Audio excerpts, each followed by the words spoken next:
할렐루야. 사람들이 여행을 참 좋아합니다.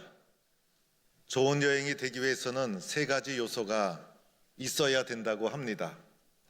볼거리, 먹거리, 잠자리입니다. 먼저는 볼거리가 있어야 되는 것이죠.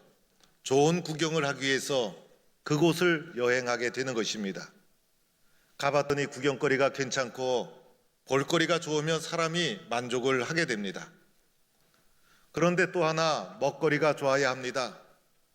가보니 음식도 좋고 음식도 마음에 들고 음식을 잘 먹으면 힘이 나서 여행을 잘 할 수 있는데 음식이 맞지 않으면 여행이 얼마나 고통스러운지 모릅니다. 또 하나는 잠자리가 편안해야 합니다. 그래서 편안하게 잠을 자고 그리고 하루의 피곤을 잠자리를 통해서 잘 휴식을 취하고 그래서 충전을 해서 다시 그 다음날 일어나고 그래서 볼거리, 먹거리, 잠자리가 좋아야 여행이 행복해진다는 것입니다. 그런데 여기서 한 가지를 더 추가한다면 누구와 여행을 하고 있는가? 동행하는 사람과 관계가 좋아야 합니다. 그래서 동행하는 사람과 사랑이 넘치고 격려하고 그리고 이해를 하고 그래서 아무리 볼거리, 먹거리, 잠자리가 좋아도 동행하는 사람과 관계가 깨어지면 여행이 힘들게 되는 것이고 좋은 사람과 여행을 하면 행복한 여행으로 여행이 진행이 되는 것이죠. 오늘 이스라엘 백성이 여행을 하는 장면을 우리는 보게 됩니다.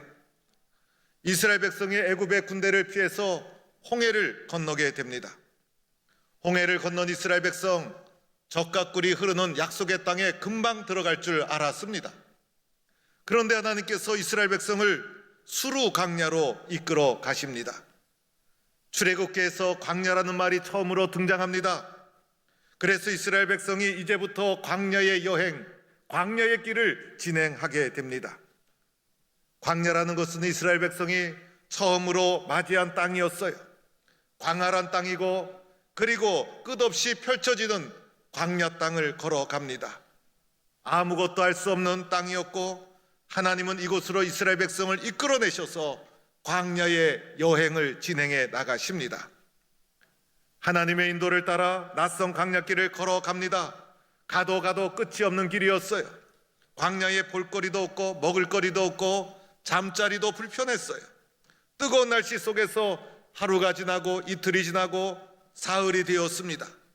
배도 고프고 목도 타들어가기 시작합니다. 애굽에서 가져온 양식과 물이 다 떨어지고 말았습니다.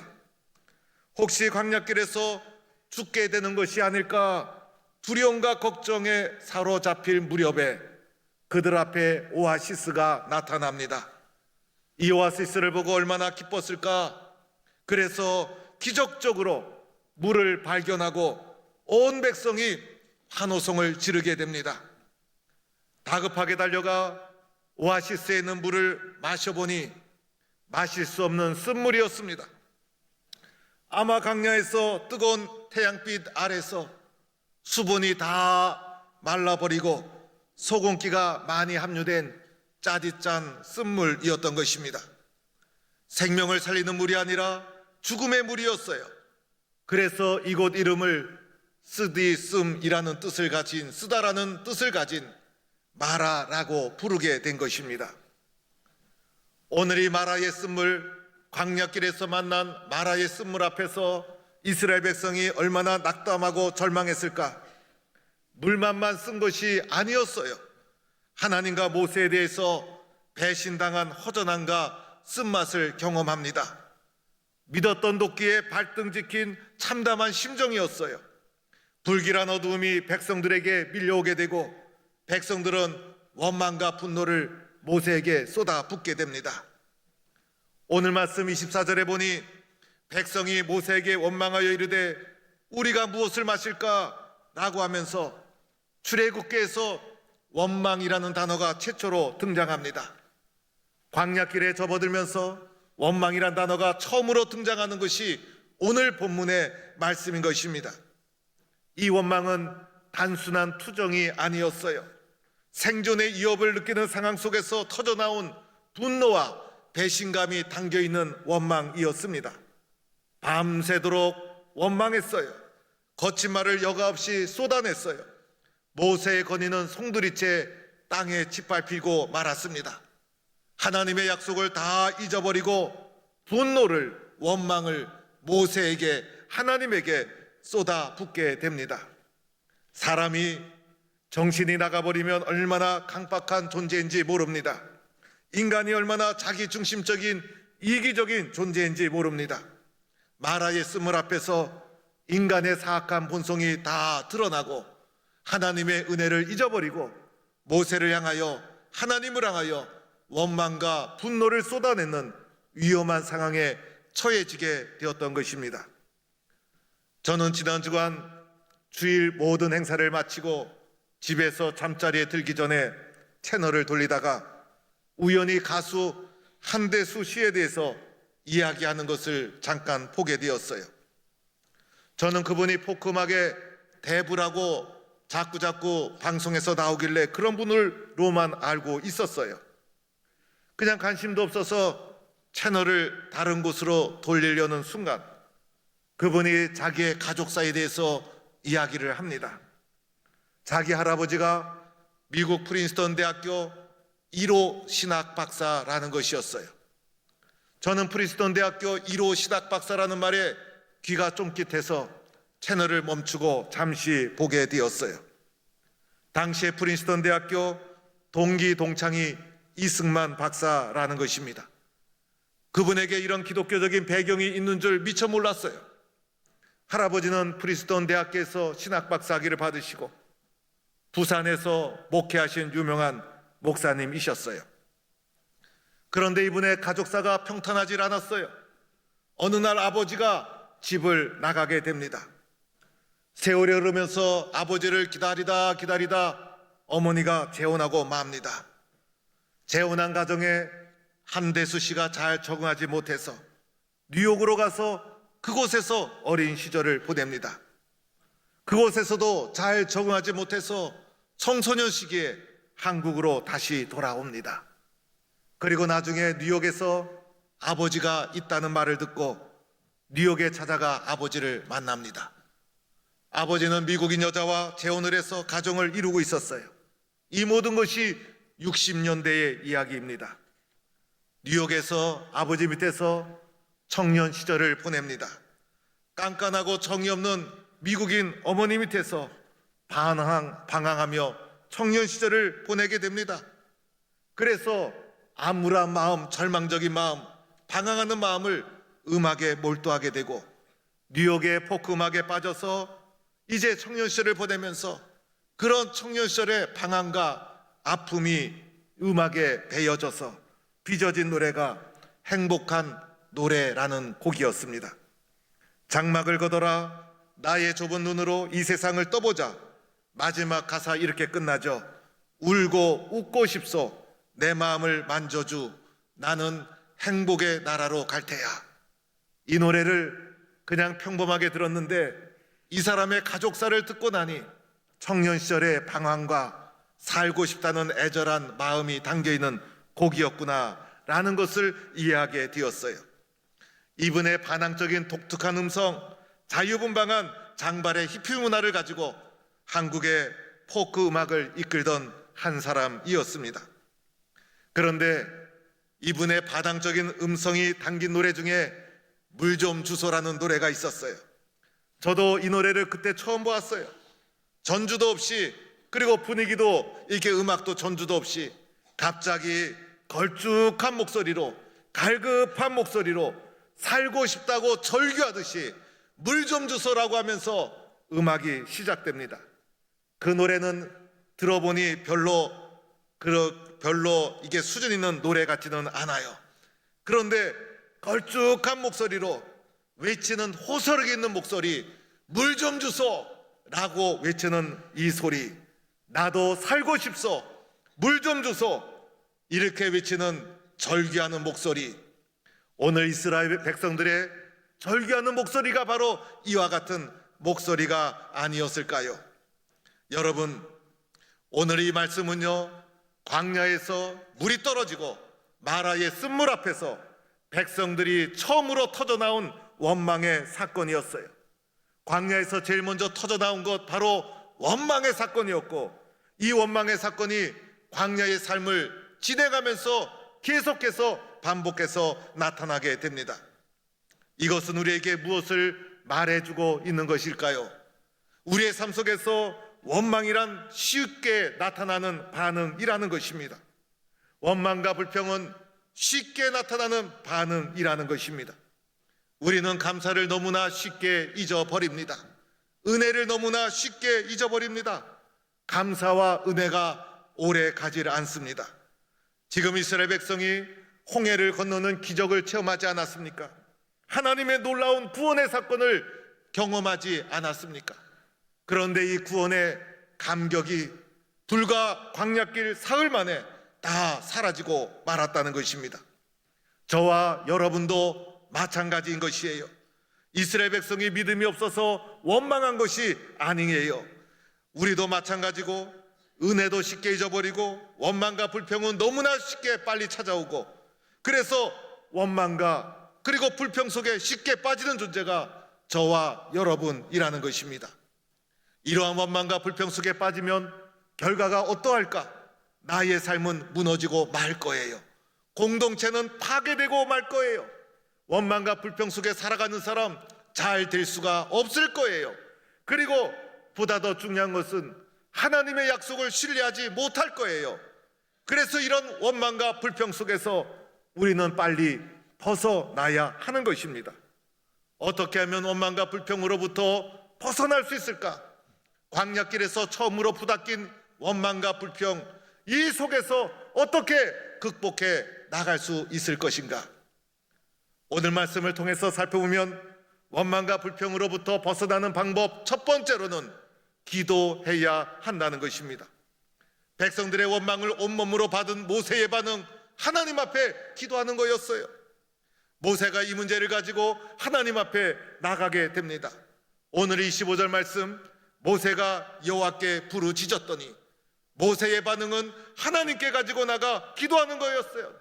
모세의 문제 해결의 방법 바로 기도였다는 것입니다. 모세는 원망하는 백성과 싸우지 않았어요. 이 백성 또한 하나님의 구원의 대상 아닙니까? 그래서 문제를 가지고 하나님 앞에 가지고 나갔다는 것입니다. 하나님, 이 문제는 나의 능력을 벗어났습니다. 내 힘으로 어찌할 수 없습니다. 하나님이 도와주셔야 됩니다. 모세의 기도는 간절하고 철박했을 거예요. 오늘 말씀에는 간단하게 한 문장으로 나오지만 이 기도가 얼마나 절박했을까? 광야에서 의지할 것이 아무것도 없고 해결의 방법을 찾을 수가 없어요. 하나님 외에는 길이 없었던 거예요. 그래서 모세의 기도는 갈급하고 절실한 기도였어요. 이 광야의 기도가 문제 해결의 첫 번째 출발점이 됩니다. 우리도 기도해야 된다는 것을 가르쳐주고 있는 거예요. 주님 앞에 엎드려야 되고 다시 기도를 시작해야 합니다. 우리의 삶에 목마름이 찾아왔을 때, 어둠이 찾아왔을 때, 예기치 않은 문제가 찾아왔을 때, 인생의 마라의 쓴물을 만났을 때 기도해야 합니다. 원망과 불평 속에서 벗어나는 길은 기도가 첫 번째 단계라는 것입니다. 저는 이제 2월 말에 있을 새벽 총진군을 준비하면서 이번에 새벽 총진군은 다윗에 대해서 말씀을 증거해야 되겠다. 일찍이 다윗을 결정하고 기도하며 많은 생각을 해왔어요. 다윗에 대해서 어떻게 성도들에게 말씀을 증거할까? 다윗에 대해서 기도하고 생각하는 중에 다윗의 리더십을 강조하기로 했어요. 어둠과 혼란의 시대, 오늘처럼 어둠과 혼란이 계속되는 시대가 언제 있었을까? 어둠과 혼란의 시대를 돌파한 다윗처럼 다윗의 심장, 다윗의 용기 있는 심장, 다윗의 믿음의 심장, 그 심장이 오늘 이 시대에 우리에게 필요합니다. 오늘 우리는 하나님의 도움을 구해야 합니다. 우리는 오늘도 하나님의 손을 붙잡아야 합니다. 어둠의 시대, 혼란의 시대를 다윗이 가졌던 이 심장을 가지고 믿음으로 헤쳐나가기 위해서는 다윗을 붙잡고 하나님을 붙잡고 다시 한번 기도의 자리에 나서야 합니다. 이번 새벽 총진군이 기도가 회복되는 자리가 될 수 있기를 축원합니다. 여러분의 삶의 문제가 해결되는 귀한 기회가 되기를 주의 이름으로 간절히 축원합니다. 두 번째로는 어떻게 하면 원망과 불평으로부터 벗어날 수 있을까? 믿음의 순종이었어요. 여러분, 기도하는 모세의 모습을 보세요. 하나님께서 모세에게 한 나무를 가르쳐 줍니다. 이 나무는 광야에서 쉽게 볼 수 있는 나무, 흔하게 항상 보던 나무였지만은 하나님의 은혜 가운데 새롭게 보기 전까지는 그저 평범한 나무였어요. 하나님이 보여주신 방법, 평범한 방법이요, 생활 속에서 자연스럽게 만나는 나무 한 그루였습니다. 하나님의 은혜가 임하기 전까지 이 모든 것 삶 속에서 자연스럽게 이루어지는 평범한 것들이었어요. 그러나 그 평범한 것이 하나님의 은혜 가운데 사용되면 놀라운 기적의 도구가 되는 것입니다. 모세가 하나님의 말씀에 순종해서 광야에 펼쳐져 있는 그 흔한 나무, 그 나무를 마라의 쓴물에 던지게 됩니다. 그러자 그 물이 달게 변하여서 백성들이 마시게 되고 갈증을 해결하고 문제를 해결하게 됩니다. 이 나무를 어떻게 던졌는지, 이 나무가 어떤 역할을 했는지 본문에 나오지 않습니다. 그것이 본문이 강조하는 것이 아니기 때문인 것입니다. 오늘 본문에서 강조하는 것이 무엇일까? 모세의 순종이었어요. 모세의 순종이었어요. 이 평범한 일, 믿을 수 없는 이 사실을 모세는 자신의 지식으로 판단하지 않습니다. 자신의 경험으로 해석하지 않습니다.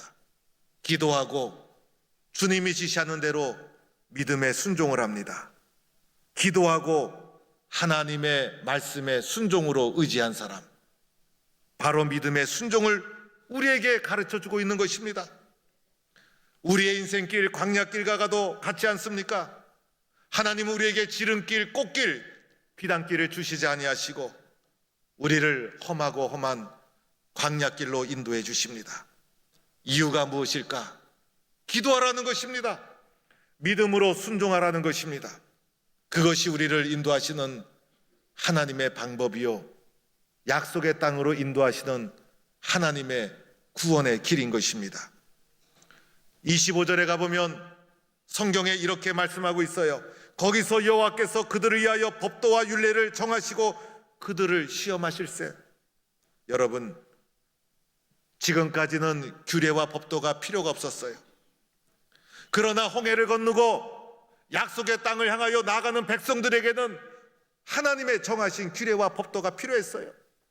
적과 꿀이 흐르는 약속의 땅에 다다르기 위해서, 약속의 땅에 합당한 하나님의 백성이 되기 위해서는 하나님의 말씀으로 그들을 훈련시켜야만 했어요. 규례와 법도가 그들에게 필요했던 것입니다. 예수 믿기 전에는 우리들에게 말씀이 무엇인지 잘 몰랐어요. 그런데 예수 믿고 하나님의 자녀가 되고 나니 우리들은 말씀에 순종해야 될 말씀의 사람이 되었습니다. 하나님의 말씀이 오늘도 필요합니다. 마라의 쓴물은 우리를 시험하는 것입니다. 광야길을 걸어가며 만난 이 마라의 쓴물은 우리를 시험하는 것입니다. 원망과 불평의 사람으로 살아갈 것인가?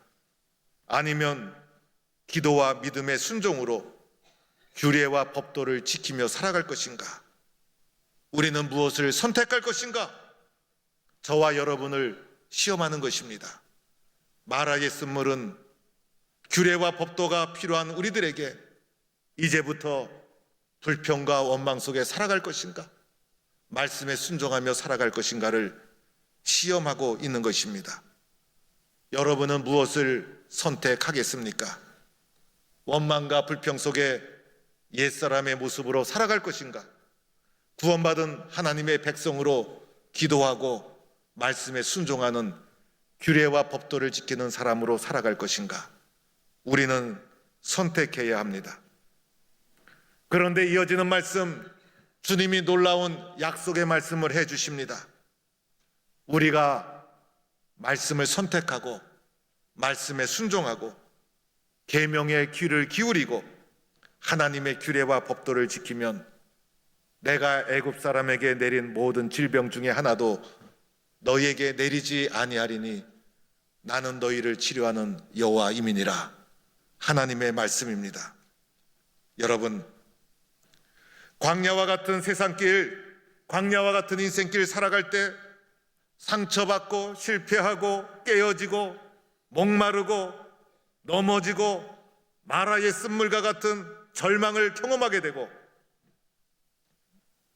이때 원망하고 불평한다면, 원망과 불평을 옛사람의 모습으로 선택한다면 우리는 광야에서 망하고 말 것입니다.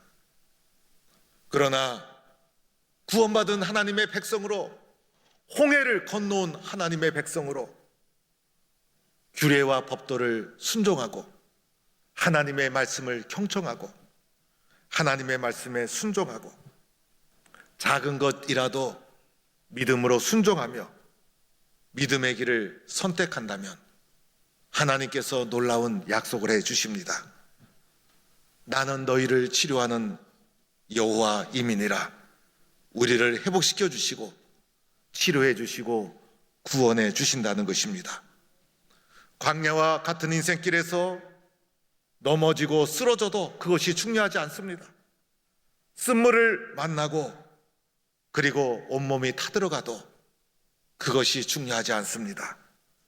더 중요한 것은 나를 치료하는 여호와 하나님이 계시다는 것입니다. 믿으면 하나님의 영광을 보리라. 치유의 하나님을 만나게 될 줄로 믿습니다. 이러한 하나님을 경험하고 만나고 회복과 치유를 광야와 같은 인생길에서 풍성히 누리는 성도가 될 수 있기를 축원합니다. 광야와 같은 인생길에서 우리에게 꼭 필요한 것이 무엇일까? 바로 생명을 살리는 물입니다. 오늘 이스라엘 백성이 광야길에서 첫 번째 위기, 물 때문에 만난 것이었습니다. 광야에서는 명예도 필요 없고 벼슬도 필요 없고 권력도 필요 없어요. 가장 소중한 것은 생명을 살리는 물입니다. 예수님께서 말씀하셨습니다. 누구든지 목마르거든 내게로 와서 마셔라. 나를 믿는 자는 그 배에서 생수의 강이 흘러나오리라. 주님은 광야와 같은 인생길에서 우리의 생명을 살리는 생수의 강이 되십니다. 예수님을 바라보면서 기도와 믿음의 순종으로 광야와 같은 인생길을 잘 달려가는 성도가 되어야 합니다. 쓴물을 단물로 바꾸시는 하나님, 인생의 괴로움을 즐거움으로 바꾸시는 하나님, 광야와 같은 인생길에서도 소망을 주시는 하나님, 영원히 목마르지 않은 생명의 강이 되시는 예수님, 광야 같은 인생길에서 넘어지고 쓰러지고 그리고 쓴물을 만나도 말씀을 붙잡고 기도와 믿음으로 순종한다면 하나님께서 여러분을 치료해 주실 것입니다. 하나님이 여러분을 회복시켜 주실 것입니다. 하나님이 여러분을 구원해 주실 것입니다. 믿음의 길을 담대히 걸어가는 성도가 되기를 주의 이름으로 축원합니다.